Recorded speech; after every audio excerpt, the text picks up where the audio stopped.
संसद की कार्यवाही के लिहाज से आज का दिन अहम है, क्योंकि आज राष्ट्रीय गीत वंदे मातरम पर लोकसभा में आज चर्चा होगी। 150 साल पहले लिखे गए इस गीत के ऐतिहासिक महत्व पर निचले सदन में होने वाली चर्चा की शुरुआत प्रधानमंत्री नरेंद्र मोदी करेंगे।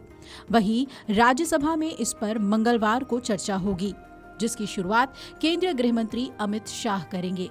अब आपको बता दें कि लोकसभा में वंदे मातरम पर चर्चा की शुरुआत पीएम मोदी दोपहर 12 बजे करेंगे। इस चर्चा में विपक्ष के उपनेता गौरव गोगोई समेत 8 सदस्यों को अपनी बात रखने का मौका मिलेगा। वहीं इस चर्चा का समापन रक्षा मंत्री राजनाथ सिंह के संबोधन के साथ होगा। सरकार ने गत 7 नवंबर को राष्ट्रीय गीत की 150वीं वर्षगांठ मनाई थी। वहीं कई राज्यों में चल रहे गहन मतदाता पुनरीक्षण यानी एसआईआर पर भी मंगलवार को चर्चा होनी है।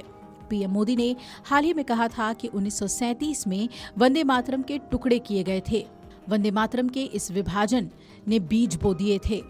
राष्ट्र निर्माण के इस महामंत्र के साथ ये अन्याय क्यों हुआ, ये आज की पीढ़ी को जानना जरूरी है। आज भी वही विभाजनकारी सोच बड़ी चुनौती बनी हुई है। संसद में बहस से पहले ऑल इंडिया इमाम एसोसिएशन के अध्यक्ष मौलाना साजिद रशीदी ने कहा कि मुस्लिमों को राष्ट्रगीत से नफरत नहीं है। उनकी आपत्ति विशुद्ध रूप से धार्मिक मान्यताओं और गीत के अगले हिस्सों में मूर्ति पूजा के भाव को लेकर है। रशीदी ने साफ कहा कि राष्ट्रगीत की शुरुआती 2 लाइनों को गाने में किसी भी मुसलमान को कोई परहेज नहीं होना चाहिए। ये लाइनें वतन की खूबसूरती और उसकी समृद्धि की तारीफ है। आपको बता दें कि बंकिम चंद्र चटर्जी रचित वंदे मातरम पहली बार 7 नवंबर 1875 को साहित्यिक पत्रिका बंग दर्शन में प्रकाशित किया गया था। 1882 में ये गीत बंकिम चंद्र चटर्जी के उपन्यास आनंद मठ का हिस्सा बना। बाद में रविंद्रनाथ टैगोर ने इसे संगीतबद्ध किया और आजादी की लड़ाई में ये स्वतंत्रता सेनानियों के लिए प्रेरणा बना। 24 जनवरी 1950 को भारत सरकार ने वंदे मातरम को राष्ट्रीय गीत का दर्जा दिया था। हाल ही में मोदी सरकार ने वंदे मातरम की 150वीं वर्षगांठ पर विशेष स्मारक सिक्का और डाक टिकट जारी किया था। पीएम मोदी ने कांग्रेस पर निशाना साधते हुए इस पर 1937 में इस गीत से प्रमुख छंदों को हटाने और विभाजन के बीज बोने का आरोप लगाया था। अब अधिकारी ये जानकारी दे रहे हैं कि चर्चा के दौरान वंदे मातरम से जुड़े कई महत्वपूर्ण और अनजाने पहलू देश के सामने आएंगे। वहीं गृह मंत्री अमित शाह मंगलवार को राज्यसभा में चर्चा की शुरुआत करेंगे। स्वास्थ्य मंत्री और राज्यसभा के नेता जेपी नड्डा दूसरे वक्ता होंगे। लोकसभा में चुनाव सुधारों पर भी चर्चा होगी, जिसमें मंगलवार और बुधवार को मतदाता सूची विशेष गहन पुनरीक्षण सहित इससे जुड़े सभी पहलुओं को शामिल किया जाएगा। राज्यसभा में बुधवार और गुरुवार को चुनाव सुधारों पर चर्चा होगी।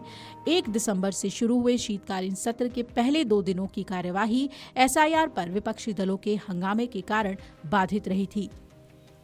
वहीं अगर विपक्ष की बात करें तो लोकसभा में राष्ट्रगीत वंदे मातरम की 150वीं वर्षगांठ पर चर्चा में कांग्रेस के उपनेता गौरव गोगोई और प्रियंका गांधी भाग लेंगे, जबकि विपक्ष के नेता राहुल गांधी अगले दिन चुनाव सुधारों पर बोलेंगे। सूत्र ये भी बता रहे हैं कि कांग्रेस ने दोनों बहसों के लिए अपने वक्ताओं की सूची को अंतिम रूप दे दिया है, जो सोमवार, मंगलवार, बुधवार को लोकसभा में होगी। निचले सदन में कांग्रेस की ओर से अन्य प्रवक्ताओं में दीपेंद्र हुड्डा, बिमोल अकोईजाम, प्रणीति शिंदे, प्रशांत पडोले, किरण चमाला रेड्डी और ज्योत्सना महंत शामिल हैं। चुनाव सुधारों पर चर्चा के लिए लोकसभा में कांग्रेस के वक्ताओं में केसी वेणुगोपाल, मनीष तिवारी, वर्षा गायकवाड़, मोहम्मद जावेद, उज्जवल रमन सिंह, ईसा खान, रवि मल्लू, इमरान मसूद, गोवाल पदवी और ज्योतिमणि शामिल होंगे। राज्यसभा में मंगलवार, बुधवार और गुरुवार को इन दोनों मुद्दों पर बहस होगी, जहां विपक्ष के नेता मल्लिकार्जुन खड़गे भी चर्चा में भाग लेंगे। Video desk अमरउजाला.com।